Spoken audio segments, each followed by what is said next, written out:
Баршаңызға сәлем, менің каналыма қош келдіңіздер. Бауыр ағзадағы ең маңызды мүше. Бауыр сау болса, басқа ағзаларда сау болады. Бауыр бәрін реттеп отырады. Бүгін сіздерге бауырға көмектесетін 5 түрлі сусын шай ұсынамын. Таза, тегіс, жаңа жас терге ие болғыңыз келсе, бауырды тазалаудан бастаңыз. Түймедақ шайы.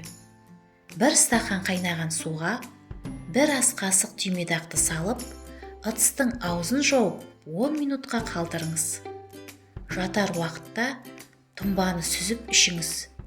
Түймедақ шайы ұйқыны тыныштандырады және де жүйкені тыныштандырып, суыққа қарсы күш береді. Куркума шайы. 1 шай қасық куркуманы 1 литр қайнаған суға салып, 10 минут баяу отта қайнатып аламыз. Лимон шырынын аздап қосыңыз, 1 ай күніге 3 рет 200 граммнан тұтыну керек. Лимон қосылған су. Лимон қосылған сумен таңымызды бастаймыз. Бірақ жатар алдында лимон қосылған суды ыстығырақ етіп ішсеңіз, тері мен ағзаның саулығын сақтай аласыз. Бауырдың жұмысын жеңілдетеді. Біз ұйықтап жатқанда бауыр өз жұмысын жасап, токсиндерден тазалап жатады. Жалбыз шайы. Күнде жатар алдында 1 кесе жалбыз шайын ішу арқылы жастығыңызды сақтайсыз.